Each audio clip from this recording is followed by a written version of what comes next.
Lunar Eclipse यानी कि चंद्र ग्रहण, कुछ मिथ हैं और कुछ सत्य। लेकिन सत्य क्या है, फैक्ट्स क्या है, आज हम उसके बारे में जानेंगे।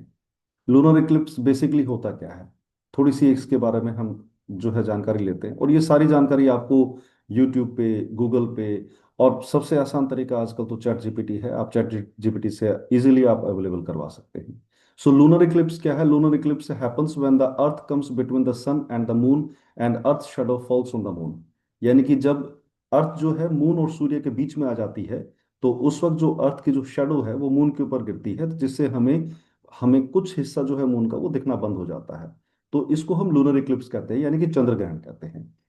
अब ये कब कब होता है? फुल मून डे के ऊपर होता है, जब सन, अर्थ और मून जो है वो परफेक्टली एक अलाइनमेंट के अंदर हो। और एक मून जब पास करता है अर्थ की शेडो को, तो उस टाइम पे जो है ये चंद्र ग्रहण होता है, यानी कि लूनर इक्लिप्स होता है। एग्जैक्ट अलाइनमेंट क्या होता है इसका? सन, उसके बाद अर्थ और उसके बाद मून। अब क्योंकि जो अर्थ जो है वो ब्लॉक करती है सनलाइट को, तो मून जो है वो रिसीव नहीं करता डायरेक्ट सनलाइट को, और इस वजह से वो डार्क हो जाता है, और इसको हम लूनर इक्लिप्स कह देते हैं, यानी कि चंद्र ग्रहण कह देते हैं। ये हर फुल मून के ऊपर क्यों नहीं होता? The moon's orbit is slightly tilted about 5 degrees compare to earth orbit around the sun. ये जानकारी मैं आपको वेबसाइट से दे रहा हूँ, और वेबसाइट पे आप भी अगर टोटल लूनर इक्लिप्स के बारे में आप डालेंगे, तो आपको भी ये जानकारी उपलब्ध हो जाएगी। सो ये बहुत ही सिंपल है कि मून का जो ऑर्बिट है वो हल्का सा टिल्टेड होता है, करीबन करीबन 5 डिग्री के आसपास, जब अगर हम उसको अर्थ के ऑर्बिट के साथ कंपेयर करें तो। सो यूजुअली जो मून जो है वो स्लाइटली पास करता है या तो अबव या फिर बिलो अर्थ की शेडो से।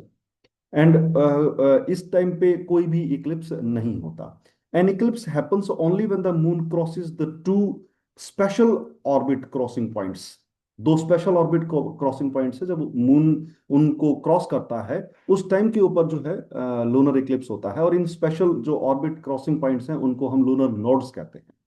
हिंदू एस्ट्रोलॉजी के अंदर पुराने समय में हमारे ऋषि मुनि जो होते थे वो बहुत ही, मतलब एक तरीके से साइंटिस्ट थे हमारे पास। हमारे उनको बहुत सारा ज्ञान था। उनको जैसे आज के साइंटिस्ट रिसर्च करते हैं, वैसे हमारे ऋषि मुनि भी बहुत रिसर्च किया करते थे। तो उन्होंने इजी वे में इसको समझाने के लिए, लोगों को बताने के लिए स्टोरी टेलिंग के रूप में चीजों को बताया। बहुत सारी चीजें उन्होंने समझाई स्टोरी टेलिंग के रूप में, पर शायद हम उसका कुछ और मतलब निकाल लेते हैं। बट जो फैक्ट्स हैं वो फैक्ट्स हैं, उसको हम कभी भी नेग्लेक्ट नहीं कर सकते। तो हिंदू एस्ट्रोलॉजी के अंदर इन पॉइंट्स को सिंबॉलिकली राहु और केतु कहा गया। राहु का मतलब नॉर्थ लूनर नोड, और केतु का मतलब साउथ लूनर नोड। सो जब फुल मून होता है तो ये इन नोड्स के नजदीक होता है, जिसको हम लूनर इक्लिप्स कहते हैं। तब कभी कभी चंद्रमा जो है रेड हो जाता है। Why does the moon turn red? इस यानी कि उसको जो हम ब्लड मून भी कह देते हैं, पर ऐसा होता क्यों है? During a total lunar Eclipse, sunlight passes through earth atmosphere. यानी कि जो सनलाइट जो है वो अर्थ के एटमॉस्फेयर से पास करती है जब लूनर इक्लिप्स होता है तब। Blue light gets scattered. बहुत इजी है ये, हम सेवन्थ एट्थ नाइन्थ क्लास के अंदर भी स्कैटरिंग के एक्सपेरिमेंट पढ़ते हैं, रिफ्रैक्शन और रिफ्लेक्शन पढ़ते हैं। तो रिफ्रैक्शन में जैसे रेनबो बनता है, वैसे ही लाइट की जो स्कैटरिंग होती है। Red light bends and reaches the moon. जो रेड लाइट जो है वो बेंड करती है और मून तक पहुंचती है, and this is why the moon appears reddish. बहुत ही सिंपल सा रीजन है। This is the same reason sunset look red. ऐसे ही जो है जब सनसेट के दौरान सन जो है हल्का हल्का लाल रंग का दिखाई देता है, उसमें लालिमा आ जाती है, वो भी रेड लाइट की स्कैटरिंग की वजह से होती है।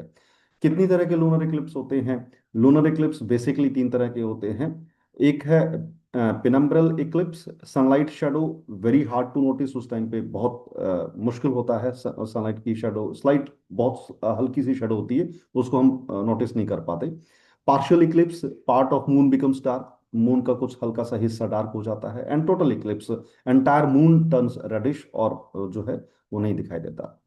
क्या ये डेंजरस है? सो साइंटिफिकली अगर हम कहें तो किसी का कोई भी इसमें से कोई हार्मफुल रेडिएशन नहीं निकलती, कोई बैड एनर्जी नहीं निकलती, कोई इसका हेल्थ के ऊपर किसी तरह का कोई इफेक्ट नहीं है। ये it is safe to watch with naked eyes. ये लिखा हुआ है, वेबसाइट के ऊपर लिखा हुआ है, आप अगर इसको सर्च करेंगे तो जरूर मिल जाएगा। मैं भी आपको चैट जीपीटी की मदद से ही समझाने की कोशिश कर रहा हूँ।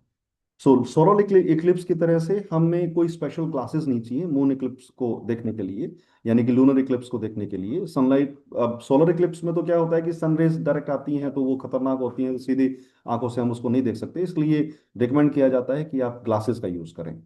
बिल्कुल सिंपल सा तरीका है इसको समझने का और बच्चों को समझाने का। आप भी सभी अपने अपने बच्चों को समझाइए। A lunar eclipse is just Earth's shadow covering the moon for some time, just like when you stand in sunlight and your shadow falls on the ground। आप इस तरीके से अपने बच्चे को समझा सकते हैं कि जब आप सनलाइट में खड़े होते हैं तो आपकी शेडो ग्राउंड में पड़ती है। इसी तरह से जब अर्थ जो है मून और सन के बीच में आ जाती है तो अर्थ जो अर्थ की जो शेडो है वो मून के ऊपर गिरती है, और इसको हम लूनर इक्लिप्स कहते हैं। और इसको बहुत ही इजी और साइंटिफिक वे में जब आप बच्चों को समझाएंगे तो शायद उनको अच्छे से समझ में आएगा। बस मेरा इतना सा एक प्रयास था आज कि आपको लूनर इक्लिप्स के बारे में बताऊं, और इसका किसी भी तरह का कोई भी बुरा प्रभाव नहीं है। आप निश्चिंत होकर अपने सारे के सारे काम रेगुलर कीजिए, और अगर इसका बुरा प्रभाव होता तो शायद सारी दुनिया बंद हो जाती।